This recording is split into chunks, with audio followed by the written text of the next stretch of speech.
Reproductive health. You have learned about human reproductive system and its functions in chapter 3. Now let's discuss a closely related topic, reproductive health. What do we understand by this term? The term simply refers to a healthy reproductive organ with normal functions. However, it has a broader perspective and includes the emotional and social aspect of reproduction also. According to World Health Organization (WHO), reproductive health means a total well-being in all aspects of reproduction, that is physical, emotional, behavioral and social. Therefore, a society with people having physically and functionally normal reproductive organ and normal emotional and behavioral interaction among them in all sex-related aspects might be called reproductively healthy. Why is it significant to maintain reproductive health, and what are the methods taken up to achieve it? Let us examine them. Reproductive health problem and strategies. India was among the first countries in the world to initiate action plan and program at a national level to attain total reproductive health as a social goal. This program, called family planning, were initiated in 1951, were periodically assessed over the past decade. Improved program covering wider reproduction related area are currently in operation under the popular name Reproductive and Child Health Care (RCH) program, creating awareness among people about various reproduction related aspects and providing facilities and support for building up a reproductively healthy society are the major tasks under this program. With the help of audiovisual and print media, governmental and non-governmental agencies have taken various steps to create awareness among the people about reproduction related aspects. Parents, other close relatives, teachers and friends also have a major role in the dissemination of the above information. Introduction of sex education in schools should also be encouraged to provide right information to the young so as to discourage children from believing in myth and having misconception about sex related aspects. Proper information about reproductive organ, adolescence and related changes, safe and hygienic sexual practices, sexually transmitted disease, STD, AIDS, AIDS, etc.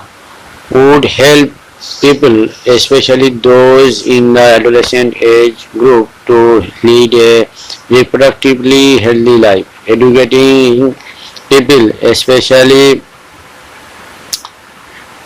fertile couple and those in marriageable age group, about available birth control options, care of pregnant mother, postnatal care of the mother and child, importance of breastfeeding, equal opportunities for male and female child, etc. would address the importance of bringing up socially conscious healthy families of desired size, awareness of problem due to uncontrolled population growth, social evils like sex abuse and sex related crimes, etc. need to be created to enable people to think and take up necessary steps to prevent them and thereby build up a socially responsible and healthy society. Successful implementation of various action plans to attain reproductive health require strong infrastructural facilities, professional expertise and material supports. These are essential to provide medical assistance and care to people in reproduction related problems like pregnancy, delivery, STD, abortion, conception, menstrual problem, infertility, etc. Implementation of better techniques and new strategies from time to time are also required to provide more efficient care and assistance to people. statutory ban on amniocentesis for sex determination to legally check increasing maintenance of female foeticides, massive child immunization, etc. are some programs that merit mention in this concept in connection. In amniocentesis, some of the amniotic fluid of the developing fetus is taken to analyze the fetal cell and dissolve substance. This procedure is used to test the presence of certain genetic disorders such as Down syndrome, hemophilia, sickle cell anemia, etc., determine the survivability of the fetus. Research on various reproduction-related areas are encouraged and supported by governmental and non-governmental agencies to find out new methods and or to improve up the existing one. Do you know that Saheli, a new world contraceptive for the female, was developed by scientists at Central Drug Research Institute CDRI in Lucknow, India. Better awareness about sex-related matters, increased number of medically assisted deliveries and better postnatal care leading to decreased maternal and infant mortality rates. Increased number of couples with small families, better detection and cure of STD, and overall increased medical facility for sex-related problems, etc. All indicated improved reproductive health of the society. Population stabilization and birth control. In the last century, an all-round development in various fields significantly improved the quality of life of people. However, increased health facility along with better living conditions had an explosive impact on the growth of population.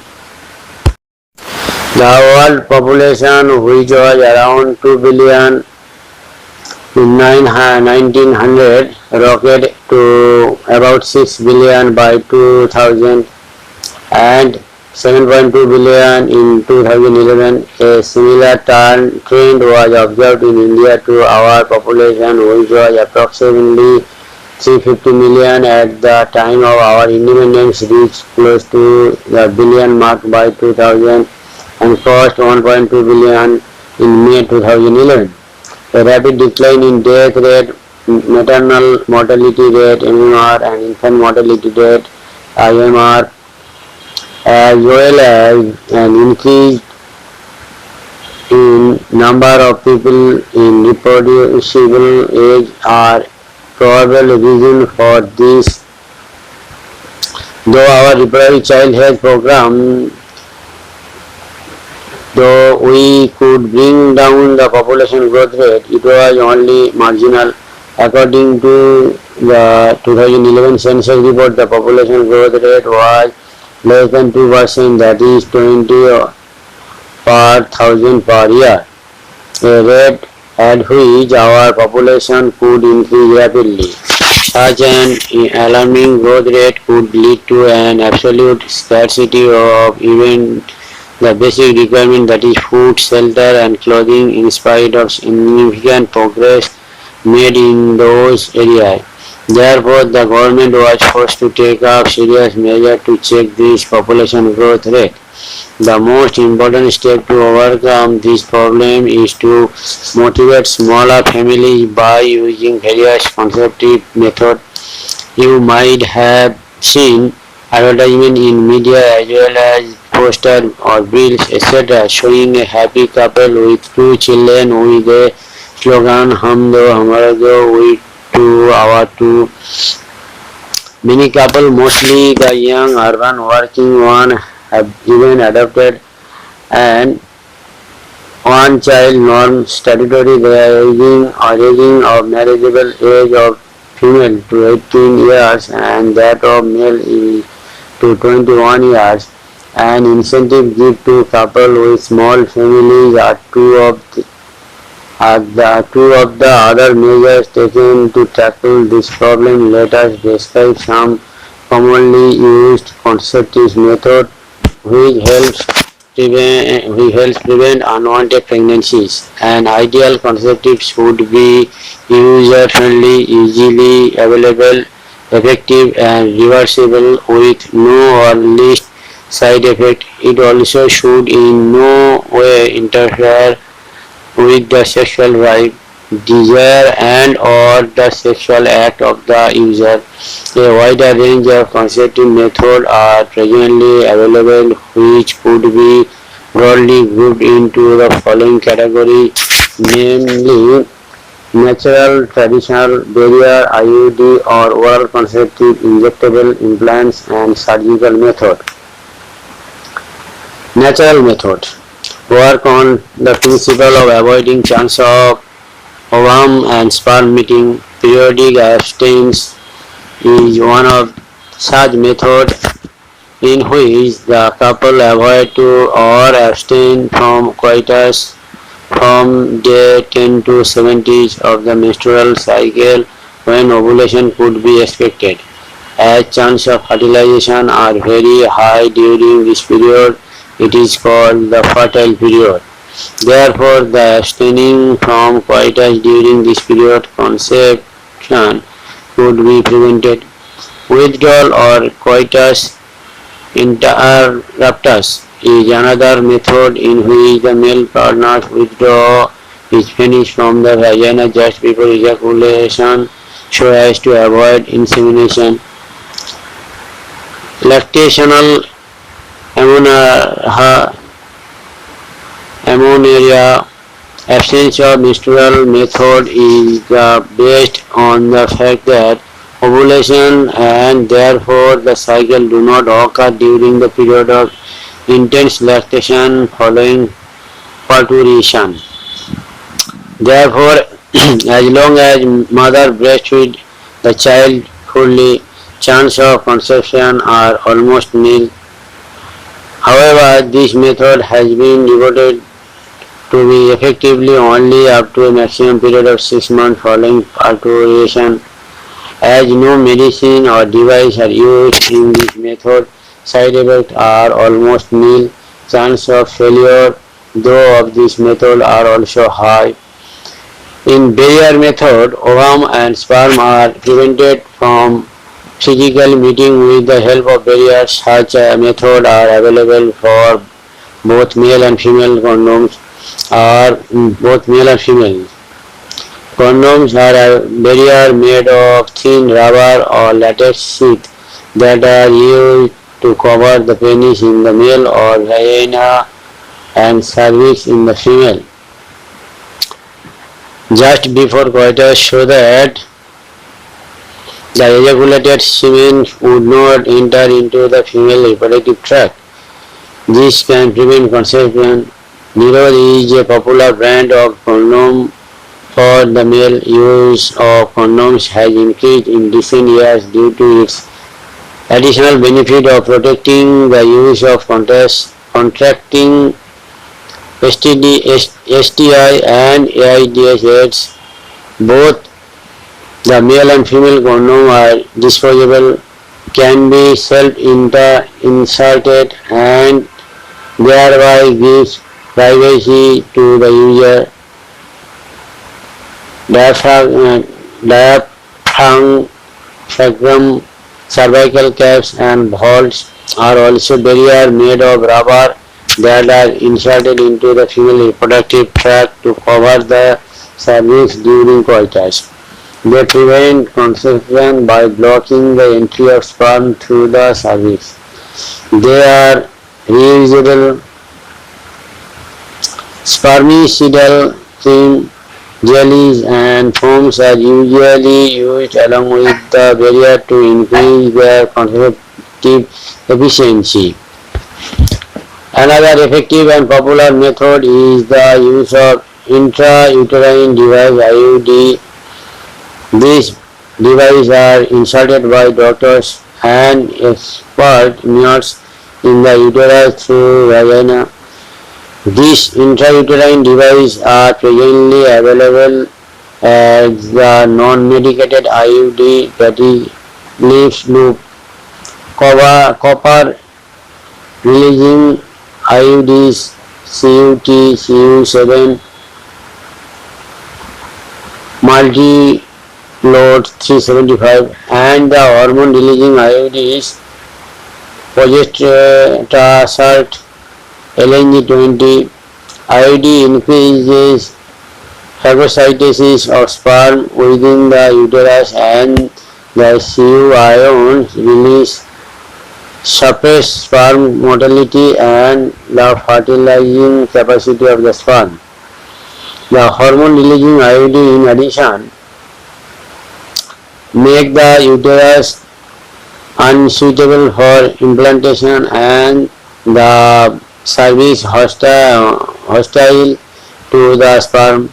IUD are ideal contraceptives for the female who want to delay pregnancy and or space children. It is one of the most widely accepted methods of contraception in India. Oral administration or small doses of either progesterone or progestogen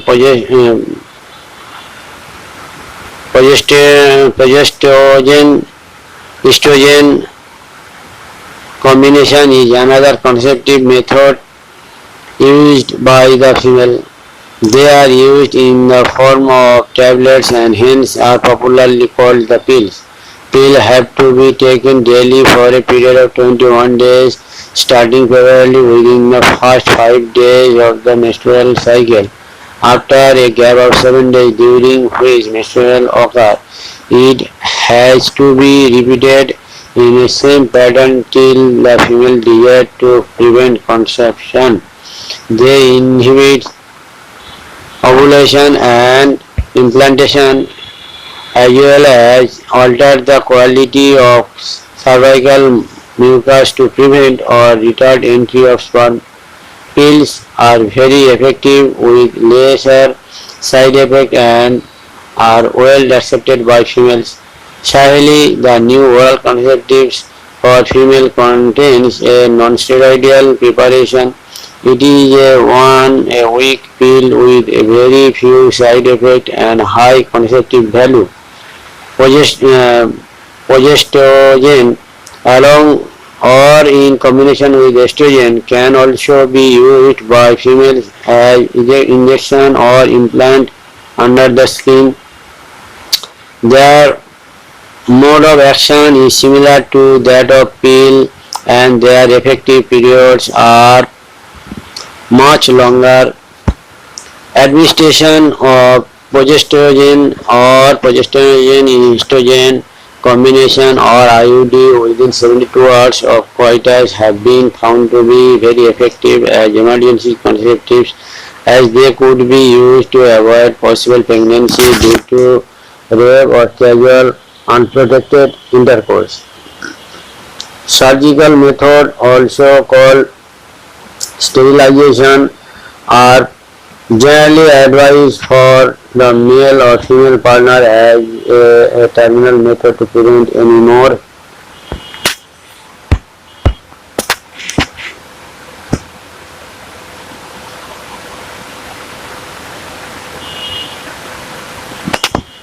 pregnancy. Surgical intervention blocks gametes transport and thereby prevent conception. Sterilization procedure is in the male is called vasectomy and that in the female tubectomy.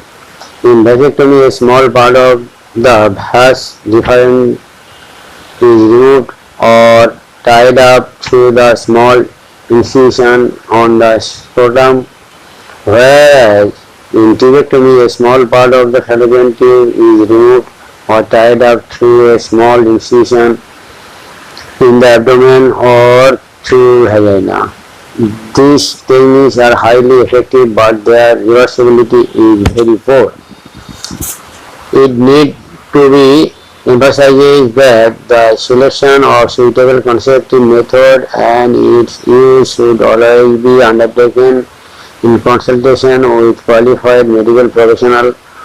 One must also remember that contraceptives are not regular requirement for the maintenance of reproductive health. In fact, they are practiced against a natural reproductive event, that is conception or pregnancy. One is forced to use this method either to prevent pregnancy or to delay or pace pregnancy due to personal reason. No doubt, the widespread use of this method have a significant role in checking uncontrolled growth of population. However, their possible ill effects like nausea, abdominal pain, breakthrough bleeding, irregular menstrual bleeding, or even breast cancer, though not very significant, should not be totally ignored. Medical termination of pregnancy (NTP), intentional or voluntary termination of pregnancy before full term is called medical termination of pregnancy (NTP) or induced abortion. Nearly 45 to 50 million NTP are performed in a year all over the world, which account to one-fifth of the total number of conceived pregnancies in a year. Whereas to accept or legalize NTP or not is being debated upon in many countries due to emotional, ethical, religious and social issues involved in it. Government of India legalized NTP in 1971 with some strict conditions to avoid its misuse. Such restrictions are also more important to check indiscrimination and illegal female feuticides which are reported to be high in India. Why NTP?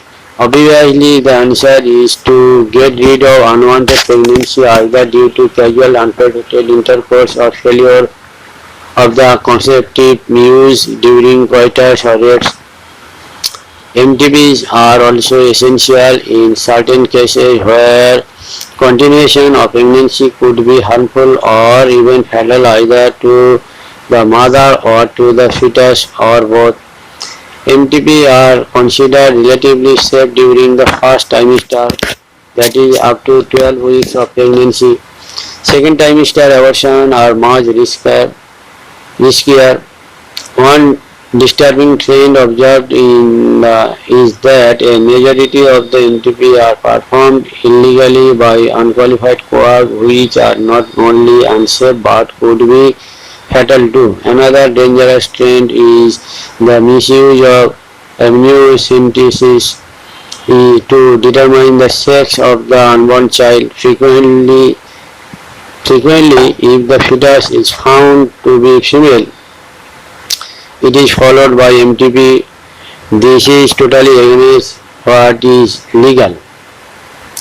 Such practices should be avoided because these are dangerous both for the young mother and the fetus. Effective counseling on the need to avoid unprotected coitus and the risk factor involving in illegal abortion as well as providing more healthcare facilities could reverse the mentioned unhealthy trend. Sexually transmitted infection (STI) infection or disease which are transmitted through sexual intercourse are collectively called sexually transmitted infection or venereal disease (VD) or reproductive tract infection (RTI). Gonorrhea, syphilis, genital herpes, chlamydiasis, genital rats, trichomoniasis, hepatitis B, and of course the most discussed infection in the recent year, HIV leading to AIDS, are some of the common STI. Among these, HIV infection is most dangerous and is discussed in detail in chapter 8. Some of these infections like hepatitis B and HIV can also be transmitted by sharing or injection needles surgical instruments, etc. With infected person, transmission of blood or from an infected mother to the fetus. 2. Except for hepatitis B, genital herpes and HIV infection, other diseases are completely curable if detected early and treated properly. Early symptoms of most of these are minor and includes itching, fluid discharge, slight pain, swelling, etc. in the genital region. Infected females may often be asymptomatic and hence may remain undetected for long. Absence or less significant symptoms in the early stage of infection and the social stigma attached to the STI deter the infected person from going for timely detection and proper treatment. This could lead to complications later, which include pelvic inflammatory disease, PID, abortion, stillbirth, ectopic pregnancy, infertility, or even cancer of the reproductive tract. STI are a major threat to a healthy society. Therefore, prevention or early detection and cure of this disease are given prime consideration under the reproductive health care program. Though all persons are vulnerable to this infection, their incidence are reported to be very high among the persons in the age group of 15 to 24, the age group to which you also belong. There is no reason to panic because prevention is possible. One could be free of this infection by following the simple principle given below. 1. Avoid sex with unknown partner or multiple partner. 2. Always try to use condom during coitus. 3. In case of doubt, one should go to a qualified doctor for early detection and get complete treatment if diagnosed with infection. Infertility. A discussion on reproductive health is incomplete without a mention of infertility. A large number of couples all over the world, including India, are infertile, that is, they are unable to produce children in spite of unprotected cohabitation. The reason for this could be many: physical, congenital disease, drug, immunological, or even physiological, psychological. In India, often the female is blamed for the couple being childless, but more often than not, the problem lies in the male partner. Specialized healthcare units, infertility clinics, etc. could help in diagnosis and corrective treatment of some of these disorders and enable this couple to have children.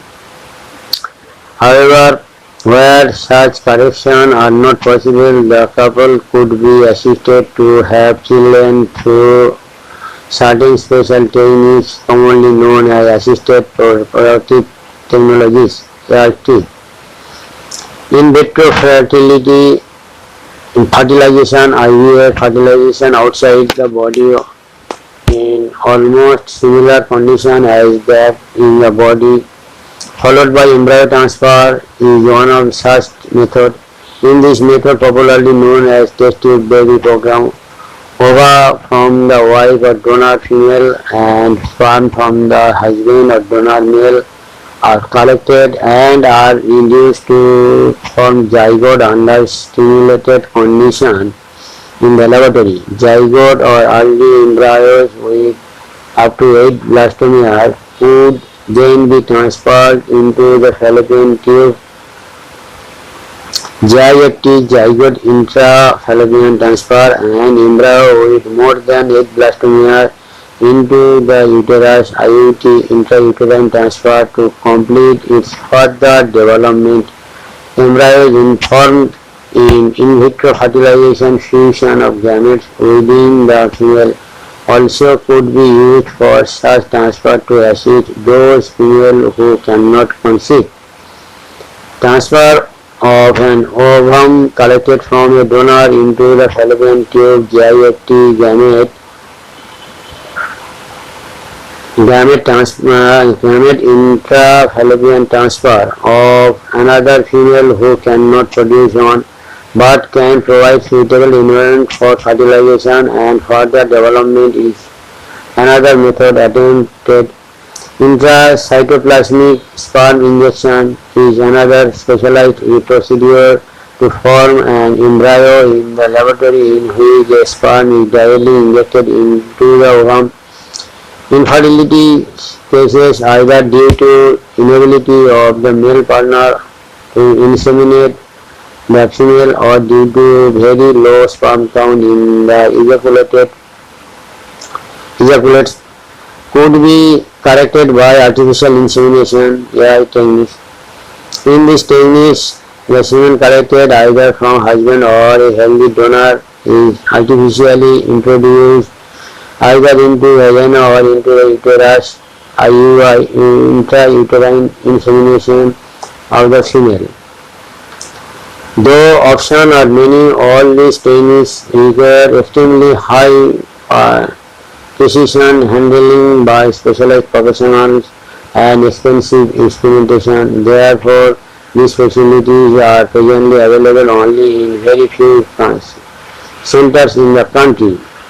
Obviously, their benefit is affordable to only a limited number of people. Emotional, religious and social factors are also deterrent in the adoption of this method. Since the ultimate aim of this procedure is to have children, in India we have so many orphaned and destitute children who would probably not survive till maturity unless taken care of. Our laws permit legal adoption and it is as yet one of the best methods for couple looking for parenthood.